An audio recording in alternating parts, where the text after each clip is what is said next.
Welcome to the Enlighten Up podcast, where I am going to take you into a deep exploration of what it means to exist in this current reality. We are going to raise your vibes, open your mind, expand your heart, and dive deep into the wondrous mysteries and possibilities of this lifetime.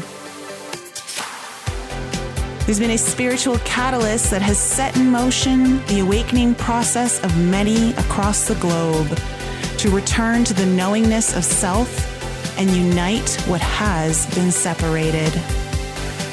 Together, we're going to bring light into that darkness. We're going to remember the joy of living. But most of all, we're going to turn up the volume of our own eternal power and do the thing we're here to do.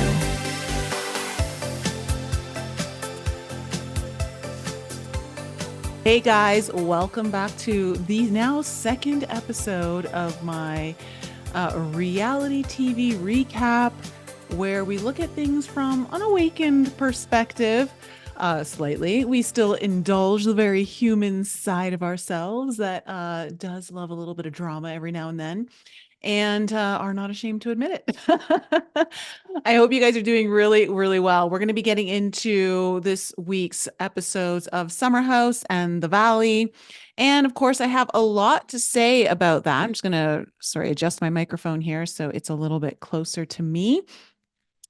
Okay. Probably going to recap this a little bit faster than last week, because I didn't find as much stuff that we needed to really go into on Summer House and the Valley, but I'm actually going to give you guys some perspectives that I think are really important to kind of point out in understanding what might be actually happening below the surface. Okay. Like what's actually going on within the person. So we're going to get a little analytical, a little philosophical as we do, but just from my experience, one from me personally in my own journey. And I'm going to make an admission in this podcast that I think is going to shock a lot of people. It even kind of shocks myself, but I have to be honest. I do see it. And so I'm going to call it all out. And then I'm also going to get into some of the stuff that we see. Like I can also relate it to, like, obviously with all of my work working in the healing industry for 20, 25 years now, almost, what I am seeing kind of before it actually comes out. So before it would actually come out on the surface, this is what it kind of looks like beforehand. So kind of interesting. So why don't we jump into it? Before I do, just remember that if you're interested in coming to the Forbidden Journey retreat this September in Breckenridge, Colorado, it is September 18th through the 21st. If you'd like to reserve a ticket for that or get more information on it, I'm leaving a link in the description below. And of course, if you need your own healing session, if you're inspired and you're like, wow, some of this stuff, I want to go deeper with myself, you can book a healing session with me or coaching, whatever feels appropriate. All right, let's dive in. I think we're going to start off with Summer House, because I do enjoy Summer House a little bit more, just because I'm so intrigued with the Carl and Lindsay dynamic. But everything starts off with Danielle is launching her app called Dawn, and it is about feeling comfortable in what you wear, which is awesome for her. I'm super happy for her, even though I'm not a huge fan of Danielle in the last season or two of her. I'm very happy for her that she's doing this. I know what it takes to kind of launch her own business, to be an entrepreneur. So always will give credit. It's certainly not easy. So super happy for her. And this is where everyone's kind of getting together. And we find out here that Jesse has gotten his results back from his cancer checkup. And we find out that he's cancer-free, which is amazing. He 5 years prior had gotten testicular cancer. And so he's now past the 5-year mark. What was the lump that he was feeling happened to be calcium buildup. So he makes some jokes about being really strong and how eating his Wheaties and his nuts are really strong now. So great. Always good to have a good pair of nuts there, Jesse. Very happy for you. And, and honestly, let me just touch on this for a second, because Obviously, I'm a woman. I would not know how it would feel as a man to go through this particular cancer. But as a woman, I do know what it feels like when the reproductive side of you is in question of its health.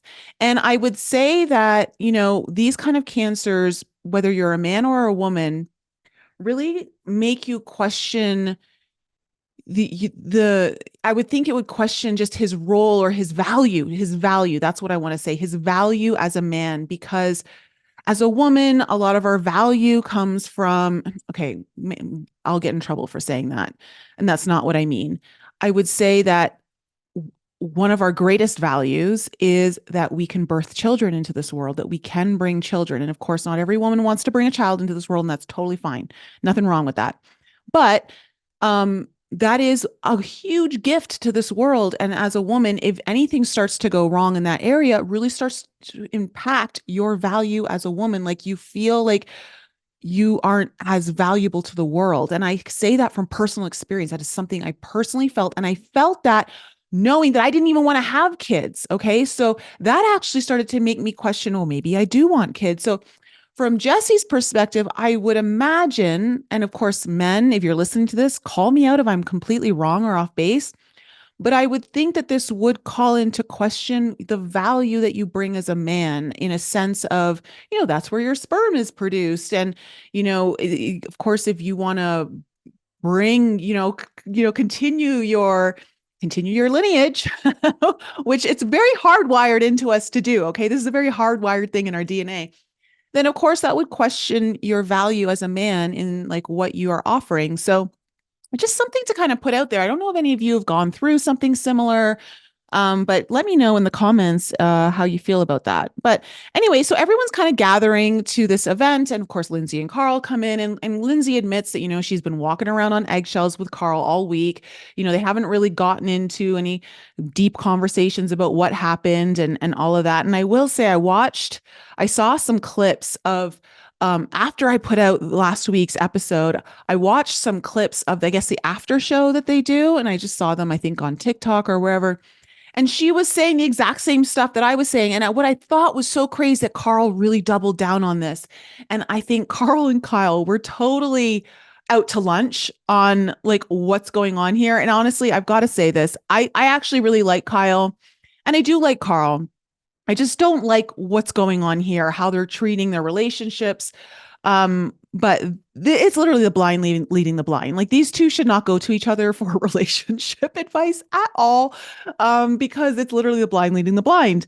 And so you have Carl and Kyle talking about how he had tickets to a soccer game, and it's a 3-hour drive, and like that's an intense drive, and it's like, oh my God, men, if you cannot be in the car by yourself for 3 hours, like I don't know, like there's a problem in that in itself. I don't know, maybe I've been single for too long, but I mean, we can be on our own in a car. Like driving a car for a few hours by yourself is not a big deal. And okay, you've never done it before where you haven't in all the years driven alone. Like, I'm sorry, the big deal is it's not the completely negating the way you treated Lindsay for 3 days.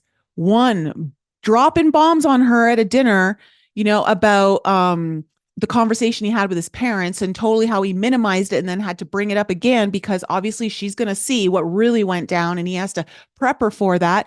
And then the conversation in the kitchen the next morning where he's completely like gaslighting her.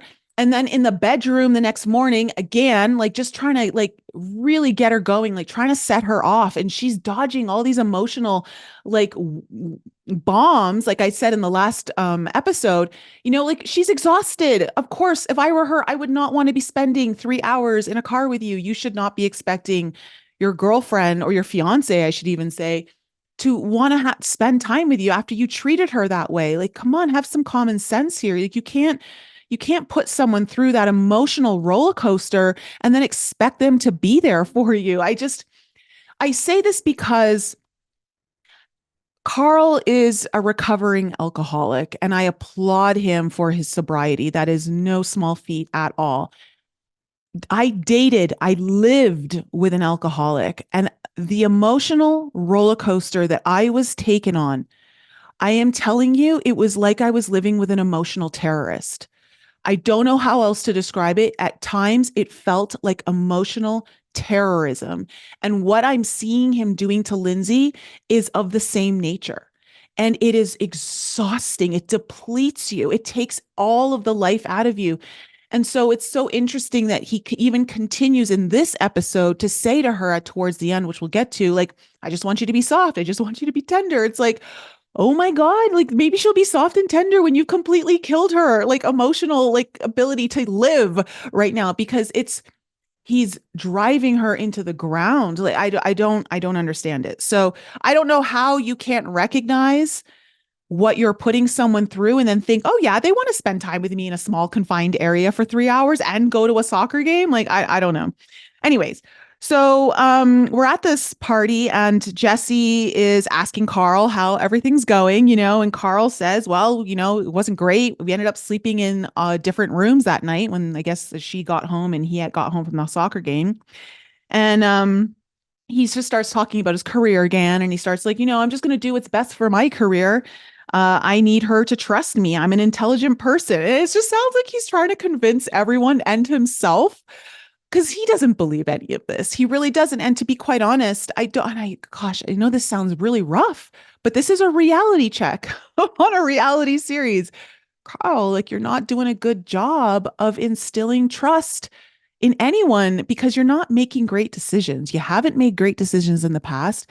And I think there's always opportunity for growth and wanting to make better decisions, but he's not going about it in the right way. And what's interesting is that Lindsay's actually trying to guide him to show him how to make better decisions.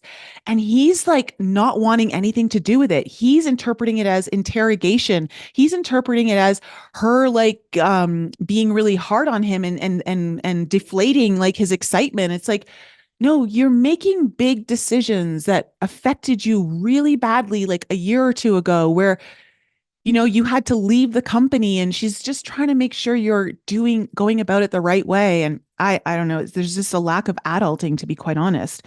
So then we get to Lindsay Page and Craig talking, and they're just talking about, them, who's going to move where. Is Page going to move to Charleston? Is Craig going to move to New York? And the astrologer had used a pendulum. Right, let's talk about this pendulum stuff, because I think this is something that all of you guys would be interested in. I'm not a big fan of pendulums, to be quite honest, and I'll tell you why. The stronger you get in your intuitive and mental capacity, and I call this, like, we talk about mentalism, right? There's mentalists out there. You can sway that pendulum with your mind to go in the direction that you want it to. And so I know I've got, like, some of you in my alchemy program love the pendulum. And I'm not saying don't use the pendulum. If it's working for you and you really feel that it's giving you the right guidance, keep going with it. Okay. Just disregard everything I'm saying. However, if you find you're in the position where you feel like you might be influencing your pendulum and it's starting to give you answers that you want it to give you, or you're hoping for, that can happen. I don't find the pendulum a great tool personally. This is my personal opinion. Okay. Go hate me for it. Go to town. Tell me, Nicole, you're wrong. It doesn't matter. This is just what I've noticed. And I think as you get stronger in your own mentalism and, intuitive abilities, listen, your energy, when you put your intention into anything, you can change your outer reality. You can influence things greatly. You can influence the pendulum. It's a little too easy. So that's why I'm saying, like, it's one of those things. But anyways, the pendulum, where I'm going with all this is the pendulum said that Craig was going to move to New York. We'll see. Maybe he will. But they don't know where they're going with all of that. And I personally really love Paige and Craig's relationship. I think they're doing something that most people don't understand how it works. That doesn't matter. It works for them right now. What I think is interesting, let me just say this. What I don't understand is, Paige never saw herself living so far away from her family where she would be a plane ride away from her family. But it's only like an hour and a half plane ride, or, it's not that difficult. But if it's so easy for them to live this way, to get like apart from each other, why would it not be as easy for her to go back to New York and see her family as often as she and Craig are traveling? Like, I wonder if that, or again, it could be Craig that does the same thing, going back to his family. Although I know, his business location, I think all of the groundwork for the pillows and everything is in Charleston. But that's just my thoughts. Just maybe something to think about. Then we see Gabby talking to West, and she's like, she goes, "Oh, are you afraid to commit?" Like talking about this horseback riding thing with Sierra. And he took way too long to answer that. And Gabby did not like that, which I don't blame her. Whenever someone takes that long to answer a question, yeah, there's something else going along there. All right. So basically, Danielle just dedicates the launch to her mom, which is really nice. And then, okay, so then we get up. Everyone's going up to the summer house. It's Friday afternoon. Everyone's driving up to the Hamptons. And let's see, Gabby. Oh, Gabby gets there and she's like, Mercury's in retrograde. I need a drink. Girl, I feel you. I know how that feels when Mercury's in retrograde. I personally have my Mercury is in retrograde natally, which is supposed to mean that I can handle Mercury retrogrades that much better.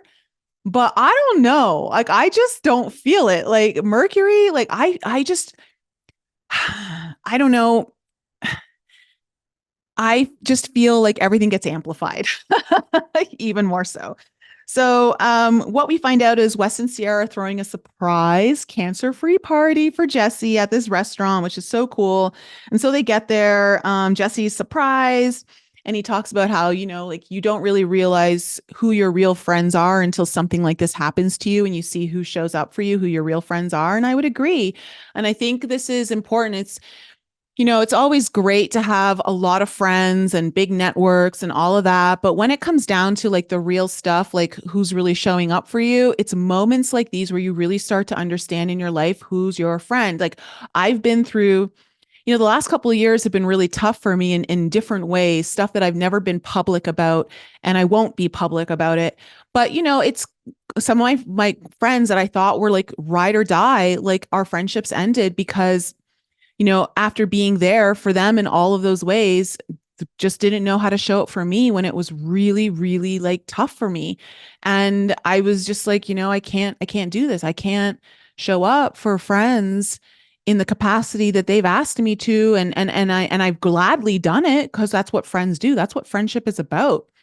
But then when it comes to you, sometimes, I don't know if any of you have felt this, but if you're the person who a lot of people go to, and I have this in my life, I've always had this in my life. It's why I do what I do and I get paid for it. I've turned it into a business because it's one of my natural gifts of like people just naturally come to me for advice. They ask me for my opinion. They ask me for my thoughts on things. They ask me for my guidance. And I just think that when it's my turn to ask for guidance, like people just don't maybe think they need to show up in the same way because they're like, oh, she always has it figured out for me. She'll have it figured out for herself. And it's like, it's not about that. Really, it's just more about support. I just need to know someone's there for me because I'm just so exhausted trying to like figure it out for myself. And, you want that reciprocity. And so that can be really hard. So Jesse's really cute. He has this, he created this song and what's called What Would Jesse Solomon Do song. And I think it's really funny.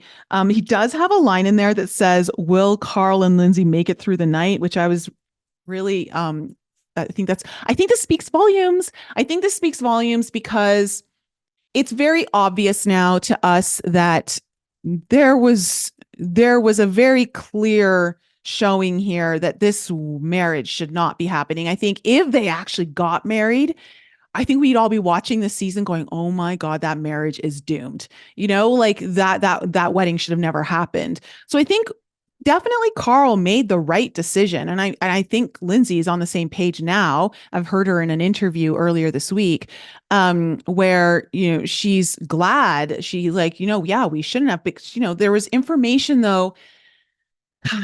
There was red flags there that she should have paid more attention to, but then there was also Carl did a really good job of like keeping very critical information away from her. He's a horrible communicator.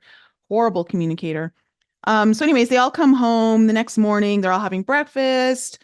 Um, and then we see, okay, West, Kyle, and Jesse are in a bed together, which I think is really funny. And they're kind of talking about West here admits, like, yeah, I think I screwed up on the horseback riding date because she was looking at me really weird. Like I had screwed up and said, he goes, I just sounded like an idiot when she was asking me about like, what are my intentions and stuff like that. So I think he knows that he kind of screwed up there. And then we also have, Paige, Amanda, and Sierra in their bed, and they're kind of talking about that. And I guess, Sierra is attracted to the jokester, and I totally relate to this because so am I.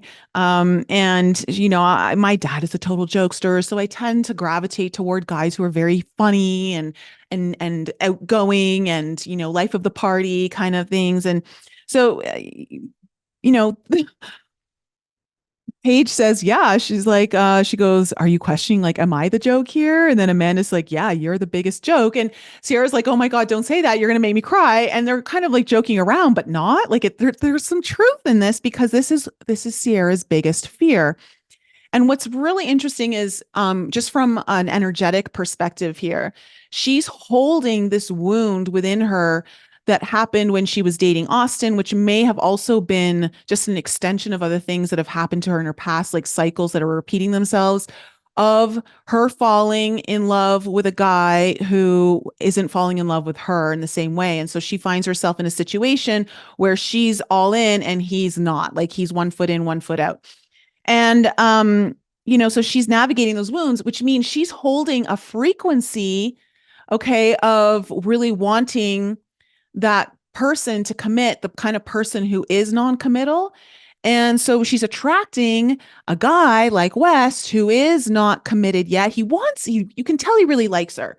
And you can tell that he really does want, I think deep down he wants to, but he doesn't know how to move past his fear. But she's at frequency wise, she's attracting this into her life. And so this dynamic is playing out in front of our eyes of how like these frequencies come together to show us what needs to still be healed. And are you going to be doing this? And she's just scared of being made the fool again. And of course, if you're holding that fear and that frequency in you, you may attract a situation that recreates that again. But to be fair, I think she's been great about how she's been handling this all. She's been going about it the right way, not letting him in too quickly, and rightfully so now. At first I thought maybe, like, come on, Sierra, like let your guard down a little bit, clearly he likes you, but yeah, West has done a really good job of really hiding that fear. Now we're kind of seeing it and I don't blame her. So then we see, okay, so basically they all have breakfast. Carl returns with bagels. Then West talks about how he's throwing this party. It's a doomsday party. It's actually a really cool theme. I love the way everyone's dressed up for it. Kyle and Carl go to have a talk about his potential opportunity to come back to Loverboy and work with Kyle for their company. And if you when Kyle, sorry, not Kyle, when Carl and Lindsay were on their, I don't know if it was on their way up to the house or when they were unpacking, but they were talking about, I think it was in the car. Lindsay was saying to him, yeah, just make sure you get the clarity, like make sure you get the clarity you need. You lay everything out and you get it like all out in details when you talk to him. Well, Carl doesn't know how to do that. So this talk is so loose. This talk is just like loosey goosey. And this talk shouldn't even be happening at the summer house. This should have been something that happened during the work week. During the day, it should have been a business meeting to be taken more seriously. And I just don't like these two the problem with these two is they don't understand boundaries. Okay. And again, you can see Kyle doesn't understand the boundaries of his marriage and his business. He doesn't understand the boundaries of his business and his friendship. And we're seeing it play out here.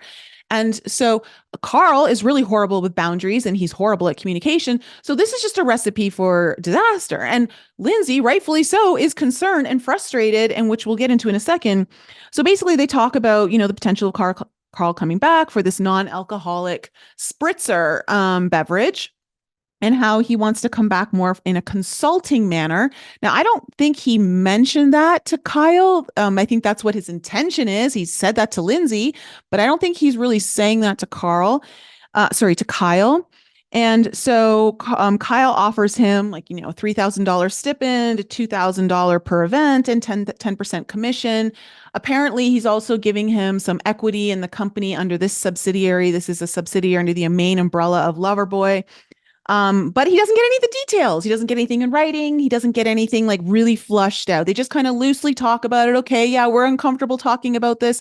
So let's just like kind of loosely talk about it and then like say we did and like be done with it. No, guys, this is how, like, this is why shit happens between you two. This is why things don't work out. Listen, I've worked with friends. I've gone into business with friends or tried to. In some cases, I did. In other cases, I tried to. It's always never, okay, the one time when I did and it didn't work out, it was because we didn't have things clearly fleshed out. We just kind of like, oh, we loosely went into it and it kind of started to build. And then when it came down to it, is like, this isn't working. And there was no real contract. There was no real like description of like whose duties and responsibilities were what were the expectations. And I almost got financially screwed over in my situation. Luckily, I like had the time to sit down and I sat down for like literally almost 24 hours collectively and through a spreadsheet laid out every detail because I was like, I am not getting screwed over. I am not paying for someone else's stuff. Like this is like no. And I almost got really screwed over, but I had to like go down and I had to literally get everything down to the detail, have it all laid out, every little thing so that there was no room for speculation, no room for misunderstanding.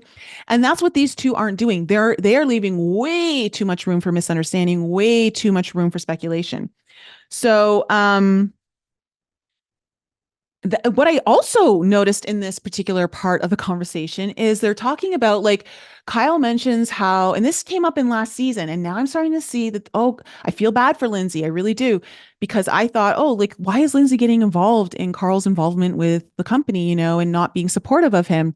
But I don't think that's the case at all. I think Carl really complains a lot, but doesn't look for solutions. Now, here's something that came up on a podcast that I listened to when Lindsay was on this week, and it was actually a really good interview, where the girl told Lindsay, she goes, "There's two different kinds of people in this world.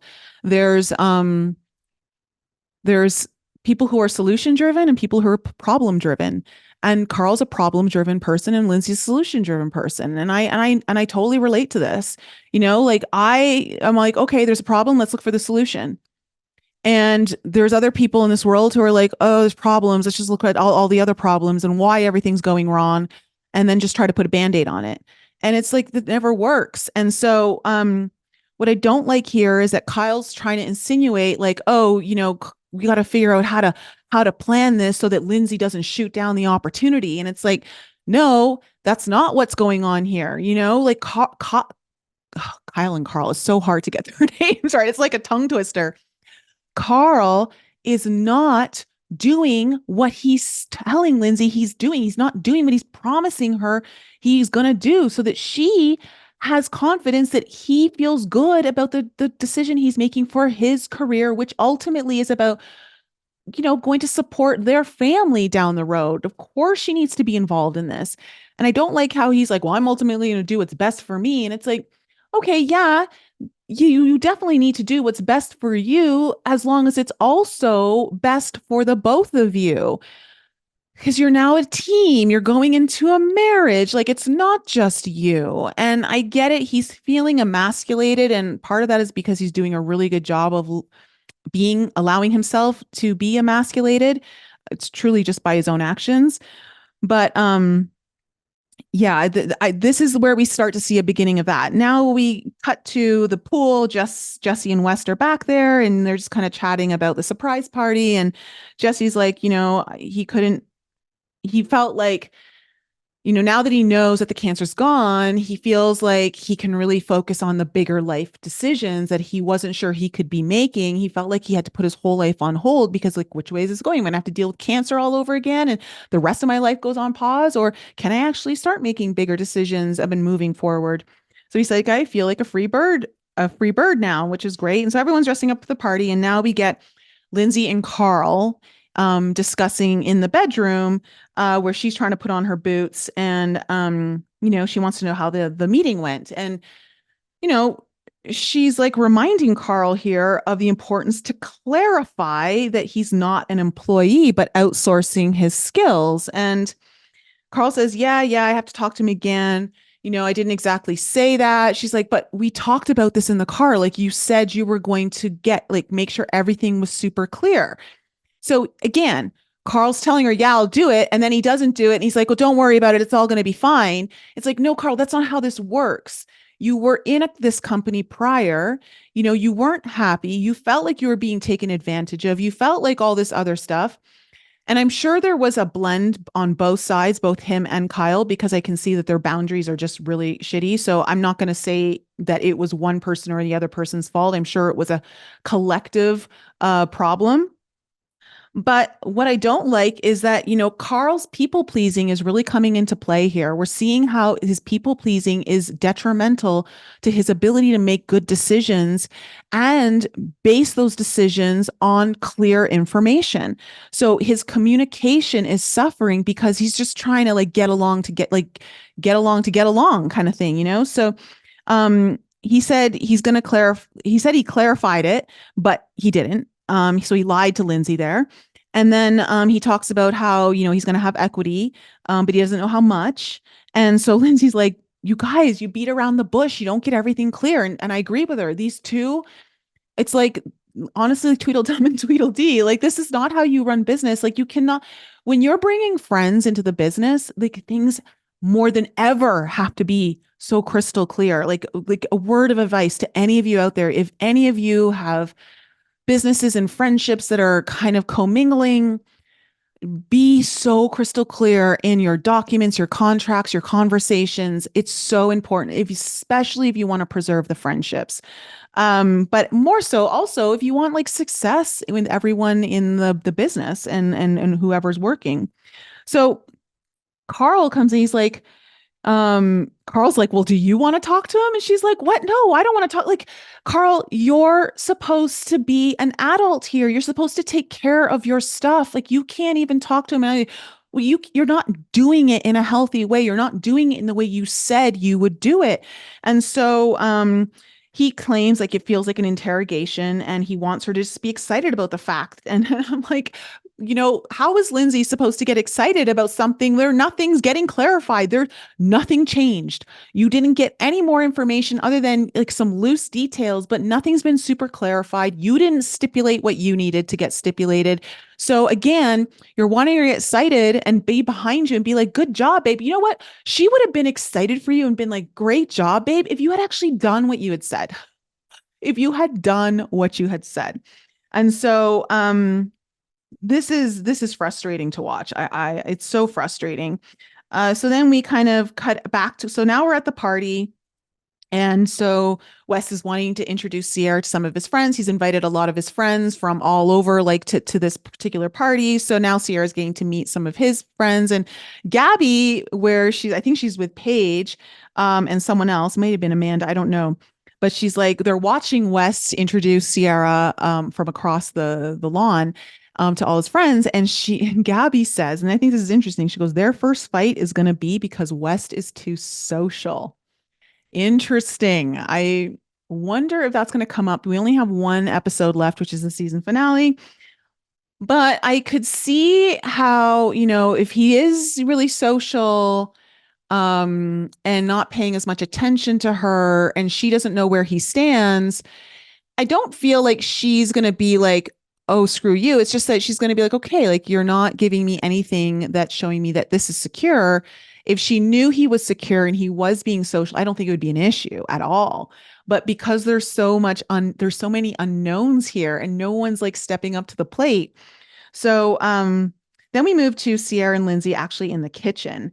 And, Lindsay's just she's kind of just spilling the tea about her frustrations here to Sierra about I can't even have a simple communication, a simple conversation with Carl.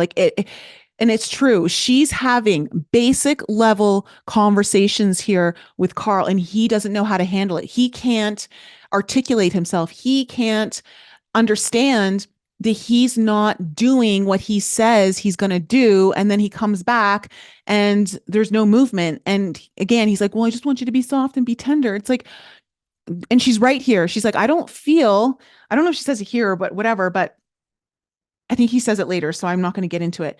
But she basically, Sierra asks her, she goes, do you think Carl's ready to get married? And Lindsay's like, says, this is where I'm like, Lindsay, listen to this statement that you just said. This makes no sense. She said, yes, but I don't think he's ready to be a full grown adult. Well, a child should not be getting married. Okay. So this is where, I think Lindsay's keeping some of her blinders on because we have to be fair. I'm trying to be as fair to the situation as possible.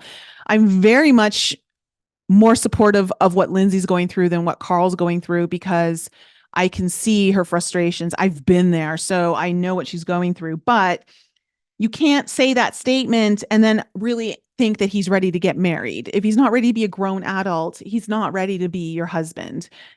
So she feels like he just wants a Stepford wife, like, be mute. And she's like, if you want that from me, then you got to make a lot more money, or you don't want my opinions. Okay, make a lot more money. And of course, that's not Lindsay. And I think that's not exactly the right way to go about this.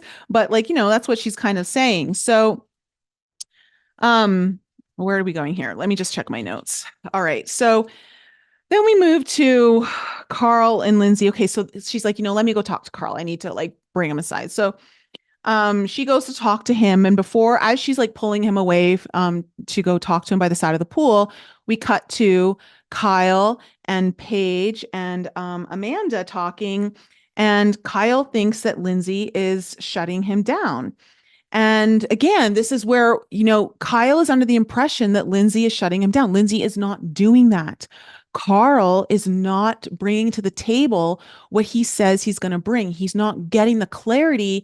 He's not communicating to Kyle everything that he's telling Lindsay he's going to communicate to him. So there's, again, Carl is leaving out a lot of information from everyone. And so everyone's coming up with their own ideas of what's going on. And it's just not what's happening. But Paige calls it. She says, I think they're going to go through with the wedding, but I don't think that they should. Well, so now we see everyone is seeing that this is not in a place where this relationship should be walking down the aisle together. These two should not be walking down the aisle. So if everyone around you seeing this and all worse, the conversation to be having, Lindsay should understand that something's amiss to some degree. I don't think she's totally blindsided, but I think what we're going to see is that the way he handles the conversation is going to be extremely immature when we get to it next episode. So anyway, so Lindsay sits down with Carl and she's like, hey, I just want to have a conversation. I want us to get clarity. I don't want us to not she doesn't want them to be so far apart that when it comes to the end of the night, they can't even enjoy their party. And then they're still, again, she's walking on eggshells. He's not talking to her. She wants to kind of build a bridge here. And she's like, I want to figure out what's best for you. And, he's like, well, I just want you, you're shooting everything down. When you ask me these questions, it feels like you're interrogating me. And it's like, no, Carl, she's asking you very basic questions in a very calm voice. Yes, she's not doing it in the most, sweet way, but rightfully so. It's been a year. You're not doing what you say you're going to be doing. She has every right to be frustrated and to be trying to point you. She's literally having to be the masculine energy here for him to be like, hey, this is how you should be handling it, when he should already know this. And he's like, I'm telling you, I need softness. I need tenderness. And it's like, no, Carl. We talked about this on the last episode. You do not need softness. You do not need tenderness. You need a hard reality check. You need, honestly, he needs a swift kick up his ass. And she says to him, I'm offended by you calling, you needing softness for me. That's not who I am. I think that Lindsay can have a soft side to her. She's obviously not able to tap into it. I think it's something she struggles to tap into, and it's something she needs to work on, especially if she wants the kind of man that she's wanting Carl to be. But all things considered, looking at the way this whole situation has gone down, um, he has no right. He has no right to be asking that of her right now. He has no right. Like, this is not what he needs. And this goes to show you, he has no idea what he needs in this moment. Like, he's so far off base of what he needs. This guy, I feel bad for him. I really do, because I saw a picture of him. I don't know, like of him, like doing some kind of branding for, what are those golden fish cracker, what are they called? Those fish crackers that kids eat, that well, I don't, yeah, whatever they're called. Anyway, brain fart right now. And he looks so skinny. He looks so skinny. So I worry about his mental health right now. I worry about where he's at in all of this. And I worry because he's going through his sobriety. And I just worry that, anytime when someone's battling these kinds of issues, and we know that his brother committed suicide, just like from the human part of me, I worry. I don't like the way he's handling all this. He needs some serious therapy and guidance in his own healing journey on how to navigate this. He should not be going anywhere near a relationship, anywhere near like women right now. He really needs to focus on himself. And I just, I see, yeah, I don't know. I worry for him because I know how horrible the internet can be. And the comments that I've read under some of the posts are just, making fun of him, making fun of I guess he's got new veneers. His mouth does look different, but like, apparently he's had mouth trauma in his past. And then just, okay, let's just talk about that for a second. There's got to be some issues of communication. Like, the mouth obviously is connected to speaking. He's having these blocks in his energetic field of being able to communicate clearly. And I just think this is all like manifesting and showing like again, we're going to get about this into the valley, but the body is always signaling to us messages, right? Telling us like, hey, pay attention to this. And, he's had mouth trauma in the past. And I'm not saying that, we will manifest situations in our life to show us what needs our attention. And I think whatever happened to him, however way that mouth trauma came in, where he had to get veneers and he, fix his teeth and all of that, was to show like, one, like he's needs to put attention to his ability to communicate, to express himself verbally, clearly. This is the throat chakra, right? This is about your truth. And he doesn't know what his truth is. He's so lost. Carl's very lost in this moment, in like this period of his life. And I can understand that given everything that he's been through. So anyway, so that's where the episode ended. I think we're going into the season finale next week. So we shall see. So that's my thoughts on that and how that's all playing out. Let me just grab some water here because my throat's got a tickle. All right. So let me know what your thoughts are. I'm really curious. Can you guys leave me some comments and let me know what for those of you who are really into this and watching, and just from the perspective of like how this breaks down in relationship dynamics, the healing journey, what's really going on subconsciously, inner child wounds, all that kind of stuff, projection. And again, communication is so important. We can see through these episodes how relationships fall apart because the communication is so bad. So then we move over to the Valley, and the Valley picks up where we left off last week, where Jackson and Michelle were outside having a conversation. He's confronting her about what he claims Kristen is spreading rumors about, which we all know Jax is the one who's spreading these rumors. I'm not saying Kristen hasn't talked about him, but Jax is the original. He is he is where everything has originated from. Okay, so you can tell he's trying to stir up the pot here, but we left off with her saying, yeah, I did send those texts, but I could tell in that moment, and I think I said it on the last week's episode, something went weird with the editing there, where I think they cut like the way they cut it was to make it seem like, yeah, I sent those sexy pics. And then like in this, well, when we see in this episode, she's like, no, she goes, I sent texts, but I don't send like, I've never sent that, which I think she's lying. Because the way she's handling this, she's lying. But that's neither here nor there just yet. So we know here Michelle does say in her confessional, she's like, maybe Jax is trying to stir stuff up because of what's going on in his marriage. And yeah, like sometimes when we don't want to look at our own stuff, we try to like bring up all the drama elsewhere. But Jax is his own worst enemy. I just he's subhuman. He really is. I can't believe there's people like him on this planet. So then it cuts to Jax and Brittany.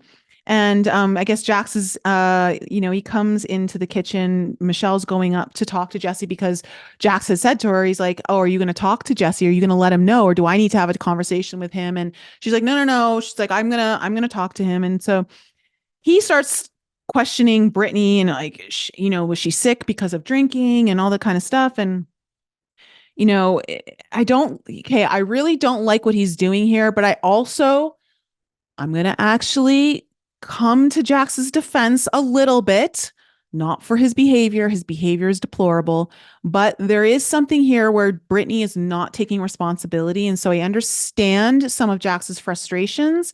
And this is just something that people, because when I listen to other podcasts do like their recaps of this, they really don't hone in on some of the nuances here that I think are really important. It's really easy just to side with one person, or because someone's treating someone badly, they shouldn't be saying this, but there's nuances here and we have to like look at all the different facets. And so that's what I'm trying to do here on this show. So he says I think that Brittany's having problems transitioning from being fun Brittany to being a mom. And I don't think that's the case at all. I don't think that's what's going on. We're going to get into this later, but I think that Brittany's drinking, which shouldn't be happening, period, because of her issues with her stomach. She does have health issues. We've seen in episodes when she was on VPR of her, like I think she's had her gallbladder removed or something, but the doctor told her, you shouldn't be drinking alcohol. It's not good for your stomach and everything. Like, cause I think I don't know what's been removed, but she's got really high sensitivity. I think it's being compounded by her husband, creating all of this stress.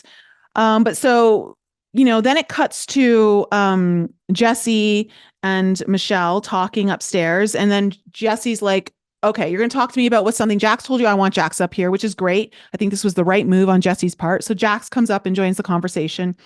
And basically, Michelle tries to discredit Kristen right away by saying she's not a businesswoman. She doesn't understand networking. And I'm like, okay, hold on a second here. It's one thing to network and to be social, but it's another thing to think that you need to sexualize yourself to gain clients. Like there are better ways of doing business. I will say that. So what I do like here is actually Jesse shut that down right away. And he's like, forget about that. So that was really smart on his part.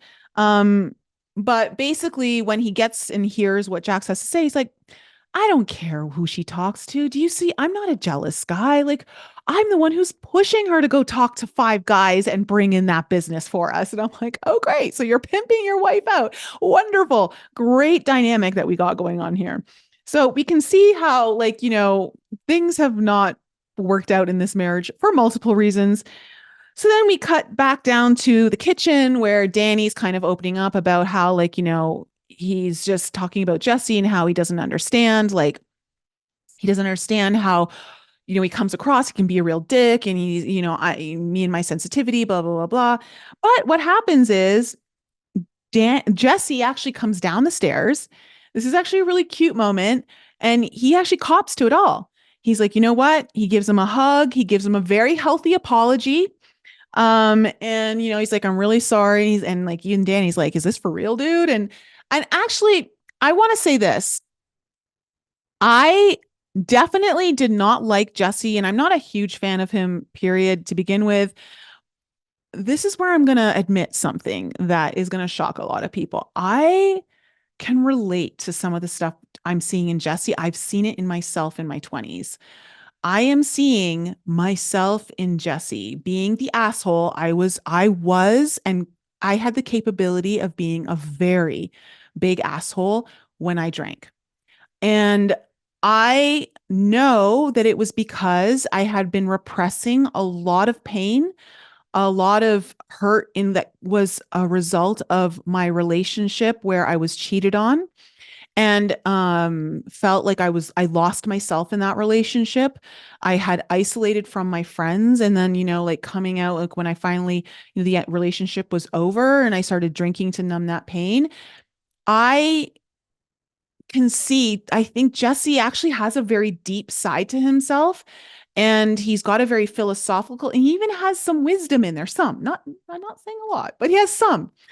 And I actually know what's going on below the surface here when I see this. And so what we're seeing is we're seeing the side of Jesse come out here where he's like, I know I did something wrong. You're my friend. I care about you, dude. I'm really sorry.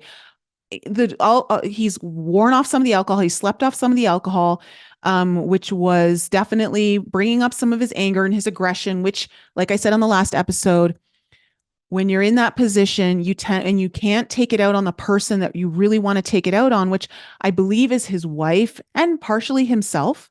Okay, because he's also part of the problem. And I was part of the problem in that relationship.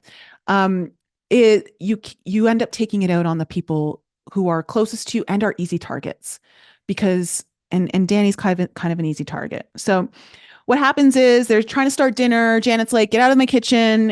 Jason, go fire up the grill. You guys go outside, go sit by the fire and talk. She pushes them all outside. So the boys go out there and they have a pretty emotional like conversation. It was actually really interesting. I loved watching this. I loved seeing these four men have a very vulnerable exchange. Jesse apologized to Danny in a very, he apologized and then he kind of slipped and backhanded but they kind of worked through it. And, Jesse ends up, really speaking to Danny about saying, you're a really good man, you're a great father, you're a great husband, and just I really look up to you. Like he was really boasting Danny and building him up in that moment and it meant a lot to Danny because he didn't never expected that to come from Jesse. And I think Jesse hides a lot of his vulnerabilities because he's so he's so deeply in pain that he's got to like constantly be projecting like this bigger, larger than life kind of energy out. And it's to mask what's going on within. But, Danny says he's sensitive to friendships and he's sensitive to brotherhood. He doesn't know why. And he starts to break down and he's like, he opens up about his contributions as a dad and a husband and how he knows Nia appreciates him, but he also feels like he doesn't get appreciated. And so I want to talk about this for a second. And this is this is not something that you're going to hear in a lot of other places. And that's because of just the world that this lives in, and some of the political views can be very left leaning and very focused on women. And I like to stay more in the center and look at both sides. And I've always been very supportive. I think that men are definitely getting the short hand of the stick in our society right now. And I don't like the way what we're seeing is, and I'm not saying either is right. Okay. What we've seen in the past is that there's always been a double standard with men and women in different areas, like, when it comes to sex, when it comes to, like work and all that kind of stuff, we've seen double standards. But now what we're seeing are double standards where the woman, is wanting something from an expectation of the guy, but that doesn't apply to her. And what I'm noticing is that, one of the ways that men feel loved is one through appreciation. It is so important for anyone out there, if you have a male partner, that you appreciate them, that they feel appreciated. And this goes a long way in relationships. And of course, when he's saying this, it doesn't mean that Nia's not doing the same kind of work and all of that, but there's something going on. Look, she's going through postpartum. I think it's called it's not postpartum depression, but postpartum, is it anxiety or what is it again? I can't remember what it's called. But there's something there where like she's always going to like the worst case scenario, I think. And so she's feeling very isolated. She doesn't know how to handle her emotions. And so this is a really tough situation. I don't think I'm not going to come down on Nia and I'm not going to come on down on Danny because I think they're both under tremendous amount of stress. But she is in need of something. And so she's not able, she's so locked up in her own emotional world. And rightfully so, she's going through a big change. Okay.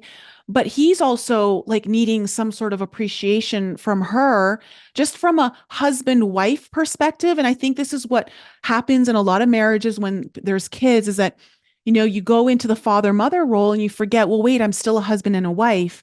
And we still got to nurture that role more so than the husband and the father and the mother, because if we let that go, then the father mother role is going to go separate and we're going to lose our family.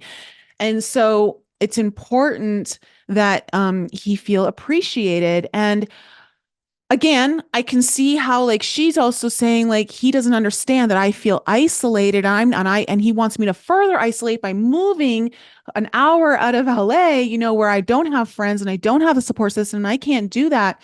So I can see how they're both drifting and they're not getting what their needs met, and it's causing a rift in their marriage a little bit, which I think given the circumstances, having 3 kids under 2 years old, is just tremendous amount of pressure. And I think all things considered, I think they're navigating it quite well. I think they've got a pretty strong marriage overall, but I think it's understandable to see this. And I'm saying this because I just don't feel like in our society and on the internet that we're validating men's emotions as much as we should. Their feelings are just as valid as a woman's feelings. And what I'm noticing is that, we want men to, step up and be a man and express himself. But when he goes to express those real feelings, they're like, well, what do you like, what about me? And they're like, and turn it all around and make it about the woman. And it's like, no, we can't do that. You can have your say about your emotions and what's going on with you, but we have to like, if the man is expressing his true feelings and he's breaking down and he's having a hard time, he's valid. He should be heard and he should have that expressed. And then once that is dealt with, then the woman have her opportunity to say, okay, now let's hear me out and me express this, so that the communication never gets lost. So I'm just kind of pointing that out. And that's something that I've seen. And I just wanted to say that because, again, I'm using these reality shows to bring awareness to some topics that are happening in real time in our society and in our real lives, even though it's happening on TV. Like, this is a really good indicator of what's actually happening in our real lives. So, anyways, they're having this very emotional discussion. Jesse admits that he believes his marriage is pretty much done. And so he's feeling very deflated about where the future of his marriage. But okay, I wanted to talk about this too. I believe that the ayahuasca he took has definitely opened him up. There is a huge shift. Now, again, this could all be down to editing. I don't know because they haven't shown us everything. We're not going to see anywhere near to all the scenes that they've filmed. But I am starting to see a softer, more vulnerable side of Jesse emerge. And this is the work of ayahuasca. This is the work of that plant medicine working through him. And of course, it's also bringing up very dark sides of him where he's going into being the asshole and the aggressor and all that, like with Danny and like and doing all that. It's bringing everything up all at once. So it's bringing up his vulnerability and it's bringing up the inner asshole, and I can relate to this. I can relate to this because, this is something I went through, and it's really hard to navigate this. And I'm only pointing it out so that if you have anyone in your life who's maybe going through something similar, just know that, Of course, no one deserves to be treated by like the way he's treated Danny, but also having understanding of context of what might be happening underneath the surface. So what we're seeing this darkness and light within him emerging all at once, coming to the surface. And it's like, how do you deal with those two polarities, like, and so we're seeing both come out, and that can be difficult. It can almost feel like a little bit like Jekyll and Hyde. So I just wanted to point out that the Aya, I believe, has been helping him in this situation. Of course, I don't know where he goes with it. We all have choices. We all have free will and what we choose to like lean into and what we choose not to. I don't know where he went with it, but I can see in this moment that that's what's happening. So anyways, Janet comes out. She's frustrated. She's hungry. And the guys haven't started up the grill. I don't know if they've started up the grill. But she gets mad and Jesse's like, no, no, no, no, go back inside, and I think what he meant was like, we're having a really vulnerable moment. This is like just a dude conversation. The way he said it to her, absolutely not okay. She freaks out. She's pregnant. She's trying to cook. Here's the other thing I want to bring up. Okay. And this is something that women do. And women, to any of my female audience listeners out there, or if you're a man and you've got a woman in your life who you can see is in this position, Janet is the kind of woman who is very easily in her masculine energy. She likes to control things. She wants to have everything done a certain way, and she wants it done her way. And she will take on more than she should because of this need to control certain things. And it's part of her A-type personality. I know because I'm like that. And so what I've noticed is when I was watching her, like she's like, okay, I need to cook this and this. She goes, okay. She's surrounded by women who don't know how to cook. And unfortunately, the people who do know how to cook, she didn't invite. She made sure they stayed in the valley. And so she's a little bit up Schitt's Creek here. And maybe the one person who could help her is puking and sleeping in the bedroom. So she's kind of put herself into an interesting situation where she's taken on a lot. She should know, listen, you're pregnant. This is your baby moon. There should have been maybe a little bit more planning of saying, hey, I need you to take care of this. I need you to take care of this. But that wasn't really done. And so as a result, which again, she's pregnant, she's allowed to have her hormones out of whack. That is totally understandable. She's standing on her feet. I feel for her, even though I don't really like her. I feel for her. And sadly, she kind of brought this on herself. She created the scenario to come out like this because of her own inability to allow others to do things at the expense that it may not be done exactly like she wants it to be done. And so the end result is that it will get done, not the way she wants it to get done. But in order for it to happen, she had to have a breakdown and leave and go crying in her bedroom. Again, completely understandable of why she's there. But look, she should have known better than to try to cook for everyone. Being pregnant, it's her baby moon. Like, what are you doing? Why are you doing this on your baby moon, trying to cook for everyone? Like, there should have been just better planning as far as I'm concerned. So anyway, then we fast forward into the kitchen and we see everyone's kind of cooking and throwing things together and just trying to get dinner ready so like everyone can eat. And Michelle does something interesting here. Michelle makes a comment to Danny. I don't know exactly, I can't remember what he said, but I remember that it was like, this was not called for. Michelle should not have said this. She goes, Danny, I'm not your wife. You can't talk to me like that. He was just making a joke. Okay. And what I don't like is like, there's a lot of talk on the internet about how men should talk to women, and I agree to it to some extent, but I feel like it's taken too far. Like, I'm sorry, but men are allowed to make a joke.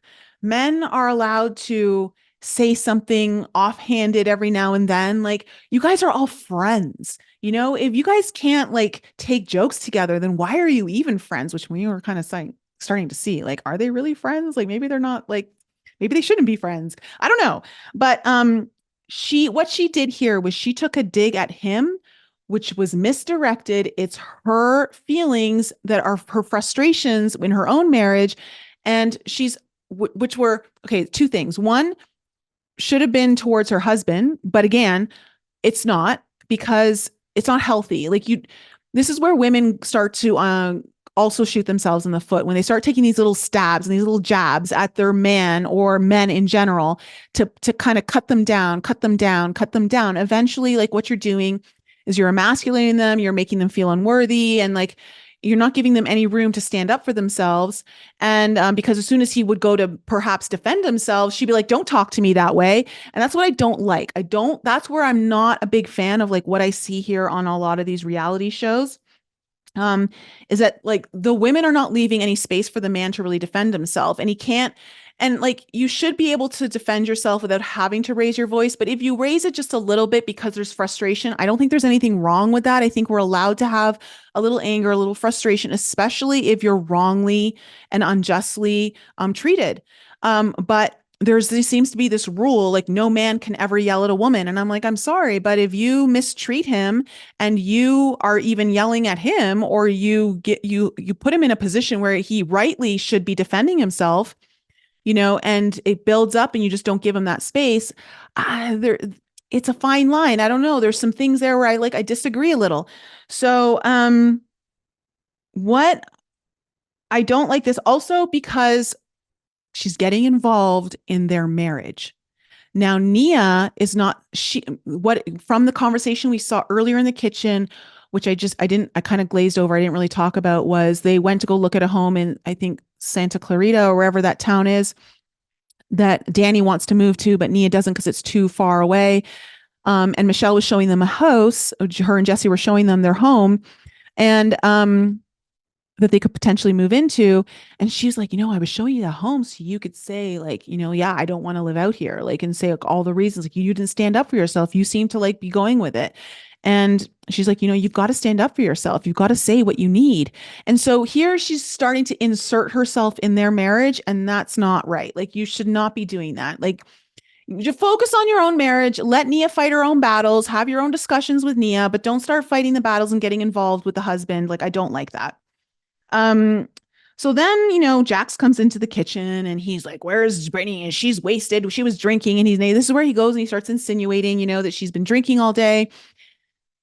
Here's where I side with him just a little bit, not a lot, just a little bit. Hear me out. Brittany goes on to say she didn't drink anything. She didn't drink anything. And then she goes to say, well, all I had was 2 drinks. All right, look, you've been sick. Okay. And you were sick. She's throwing up from drinking. I don't know what's going on with her body. I don't know the medical issues exactly. I know that she does have something. I think she's had her gallbladder removed. But when the doctor tells you shouldn't drink and you're drinking and that this is the thing, it's not even about like, well, you've had more to drink than me. And what's getting so convoluted here is that the conversation is, he's making her feel like she's a drunk and that she's got a drinking problem, which I don't agree with. I think he's going about it all the wrong way, which is, to be expected with Jax. Dude is just an asshole. But Brittany really, she shouldn't be drinking. She shouldn't be drinking at all. If she knows that even just a drop, if she knew from the hibachi party, like she had 1 shot and the sake and that made her stomach all upset, then you've got to start taking responsibility for your body. And she says something here. She says to him, like, I know I'm not being kind to my body. I know, like, I feel like Jax is sucking the life out of me. And, when they're kind of having this big blow up in front of everyone, which again, not healthy, you cut to Brittany's confessional and she's like, what if love is not enough? And this is a really important question. And I think this is like something that people have to really understand. Love isn't enough for a marriage. It isn't. It's a key ingredient, that's for sure. Like there's marriages where they just get together for convenience, like whatever the agreements are, and maybe that's going to work. Again, it's, are you all on the same page of what you're agreeing to? It's not for me to judge if 2 adults make that decision. But she brings up a good point here. what if love is not enough? And I am the firm belief that love is not enough. You need more, and there needs to be respect, mutual respect. There needs to be um, a, an understanding of who your partner is when times get tough. Like you need to know, like, how are you guys going to handle the challenges together? Because it's really easy to know who your partner is in the good times, but when things get really tough, like, how are they going to handle it? Are you guys supportive of one another? Can you have each other's back through a lot of these issues and navigate them without involving all these other people? And so, but what I do think is really interesting here is that we're seeing a very interesting dynamic of one person who's just being a total asshole. Jax is just he's treating her horribly. But at the same time, his frustrations are coming from someone who's realizing my wife isn't being responsible for her own body. And that's on Brittany. Um, I'm sorry, but you've got to start being responsible for your body. Now, do I believe that he's driving her to drink? Yeah, I do. And I can't blame her for that. But at the same time, you are responsible for your body. And she even openly says, she goes, I know I'm not being kind to my body. And her body is telling her that she's sick of being treated this way, and it's true. So what we're seeing is, again, another episode here, another where we're seeing the body's trying to tell you something. The body's trying to show you and send that message like something's not right here. She is in a very toxic relationship. She's in a toxic marriage environment. And her body's trying to tell her, like, we can't be here. We can't handle this kind of stress. And of course, the drinking is her way of, in a way, she's sabotaging herself. She's punishing herself without realizing it. And this was something that I also did to myself. So I understand, but then we get Jasmine clipping in, who, like, Jasmine is probably the one who's the biggest voice of reason in this entire group. She's like, this is the baby moon from hell. And I'm like, yeah, I don't really think baby moons should be so filled with alcohol and issues around alcohol and fighting and arguing. Like, worst environment for a baby moon altogether. Let me cut to the morning, and Brittany and Jax are waking up and they're talking about it. And again, she's like, she says, one shot doesn't mean I have a drinking problem. And she's like, and this is where she says, I know I'm not being kind to my body. And she says, my body is turning against me. And her body is turning against her because she is turning against herself. She's not listening to her intuition. She's not listening to the voice of reason within her. And again, so let me just jump back to the statement, one shot doesn't mean I have a drinking problem. It's not about you having a drinking problem, even though, yes, that is what your husband is trying to do, whether he's purposely doing that or just being an asshole, not realize what he's doing. Although I really do think he realizes what he's doing. I don't like it. And I don't think that's, no husband should be ever putting that out there into the public unless it's truly an issue. And we know that that's not what this is. She's the mother of his child. But again, she's getting lost on it. This is not about you having a drinking problem. This is about the fact that your body cannot handle you drinking at all. And that is a reality she's going to have to come to terms with. Now, maybe she can handle alcohol when she's not under so much environmental stress and relationship stress, but right now she is, and she's got to start making better decisions for her body. And then we cut to, let me see here. I think Jesse, I think, is in his confessional here. It cuts to Jesse in the confessional. And again, we hear some like little words of wisdom here. Nothing like super profound, but he says he's got a bit of a philosophical side. It's there. And he's just talking about relationships and how, people have a tendency to hide the truth from the public and hide the truth from their friends. And of course, at this point, everyone knows what's going on. But then, okay, so we cut to a really funny scene here where Zach, because he wasn't invited, he kind of did a little prank on them. And, he uploaded to his story on Instagram just a black screen with the location Big Bear Lake as a geotag.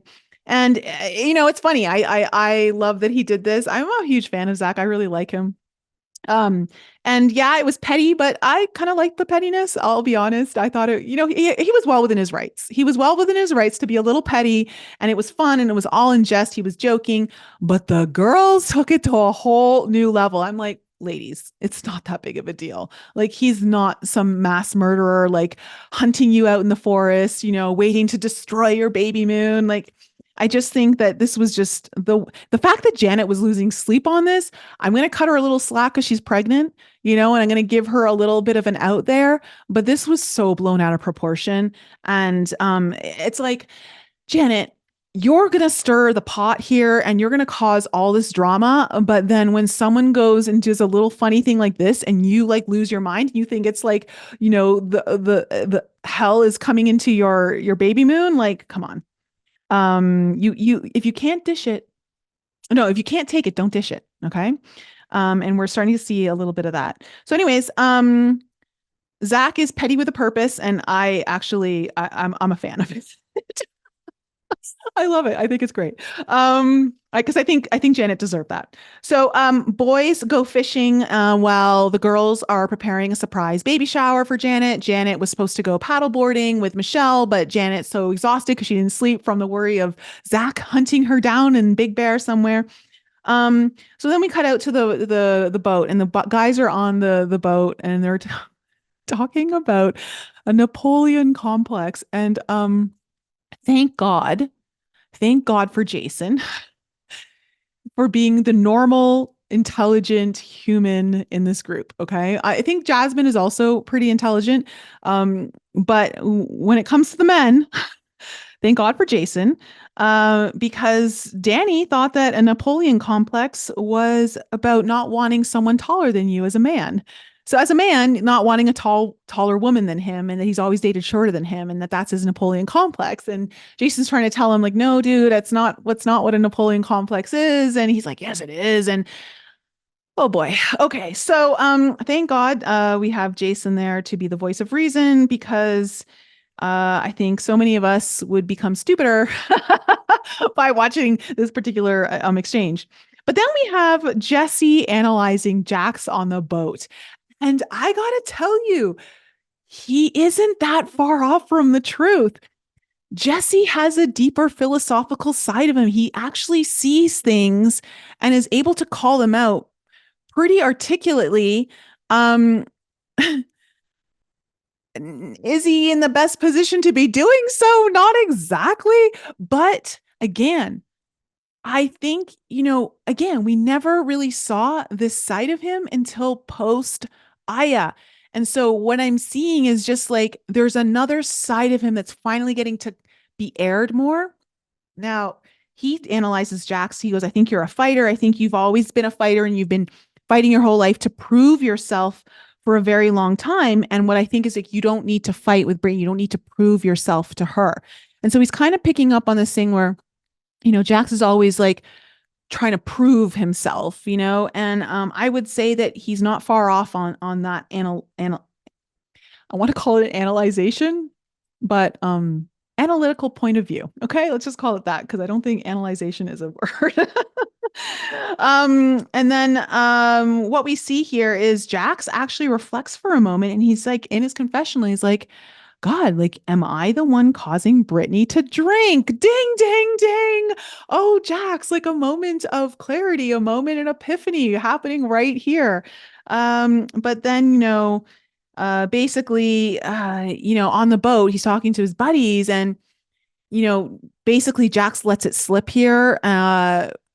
And Jason calls him out on it, where Jesse is trying to like say to him, like, you should be coming to me for marriage. Like, I know what's going on. Like, you should be talking to me about this. And I think they're all right in saying you're the last person we want to come to for marital advice. But I think Jesse has some kind of point of view to offer. Would I say I would maybe take 5% of what Jesse offers, really parse through it. There's a couple little nuggets in there, but the rest I would like throw away. But what he does say is he lets it slip, and he goes, he says, your marriage is on the fence too. And Jason calls him and he goes, you're saying your marriage is on the fence as well? Because you said two. That's implying that yours is too. And he backpedals. He's like, "No, I misspoke. I misspoke. We don't believe in divorce. We don't believe in separation. She's gonna have to bury me before we ever get divorced." And um, Jesse's seeing the truth of Jax and Brittany, and he's like, they're in a phase of denial. They're where Michelle and I were about a year ago. And he's like, and I just don't want them to wait till it's too late like I did. He goes, I want him to see the signs and read them appropriately. So he's not wrong in that. He's right in that. Of course, it's always easier to be the voice of reason for other people's relationships and not your own. So that's where we left off. And I think what's really interesting here is, Jax is when I heard that he was going to be doing this Valley show, I was like, oh, I'm so worried about their relationship now. But clearly their marriage was already on the rocks. Things were already going wrong. And Jax is just he's got too many narcissistic qualities, like he said, his therapy doesn't work for me. Well, therapy doesn't work for people who are narcissistic. They don't have empathy for other people. They don't see things. And everything that he does, you can see it's so calculated, and he's acting and he's trying to do all these things. And it's pretty disgusting to watch. But at the same time, I'm grateful to see it in motion. Like, it's like, oh, this is what I can look out for in my own life. So there are teaching moments in here, but yeah, that's where they left off. So we're going to see in the next episode where he really lays in to Brittany and they go at it, but also what we're going to see is Danny break down. And we're going to see, like what I was talking about earlier, we're going to see it really come to the surface and what it looks like when a man doesn't feel like his emotions are being validated, like his feelings matter too. And I think he's trying to be the perfect husband. I think he's trying to be the perfect father. And there's only so much perfection you can offer without coming to realization, like, I can't do it all. And I'm not saying he's doing it all and that Nia's doing nothing. They're both doing as much as they humanly possibly can. But I think the two of them need to realize, like, they need help. They need help. They need help so they have time for themselves to reconnect and to really listen to one another, because they are stressed out to the max. Like, I don't envy that situation of having 3 under 2 kids. So, I mean, I would love to have a kid. I would love to be a mom, but like that, I'm smart enough to know, like, that's a tough situation. So just having a lot of realistic, viewpoints there. So anyways, that's my reality cap for the week. Let me know what you guys thought. And, if any, interesting perspectives came to light, anything that you don't agree with, please tell me in the comments, like, go to town. Give me your viewpoints. And I guess I will see you guys next week. It's a lot of fun. Don't forget, next week, I will also be doing another live call-in show. So if you've been wanting to call in, next Thursday at 2 p.m. Eastern, 11 a.m. Pacific time, I will be emailing out the link in my newsletter for anyone who wants to call into the show, ask me your advice. And then, of course, I'll upload it to the podcast. And I will also be doing All Signs next week too. That doesn't come out on this podcast, but if you are only listening to the podcast and you don't know that I do an All Signs, every couple of weeks, I do an All Signs tarot reading for your astrological element. So if you're an earth sign, air sign, fire sign, water sign. So it's a big week next week. We got a lot coming up. Oh, and live on Tuesday, I'm doing a live podcast with Erica Martino now. She's done popcorn psychic readings on the show before, where you guys would be in the YouTube chat, ask her questions. I'm actually going to give you an opportunity to also call into that one on Zoom. That one's going to be live. So I'll be also giving the link out for that in my newsletter. So stay tuned. Big week next week. Guys, I love you so much. Have an incredible Memorial weekend for those of you here in the States. And,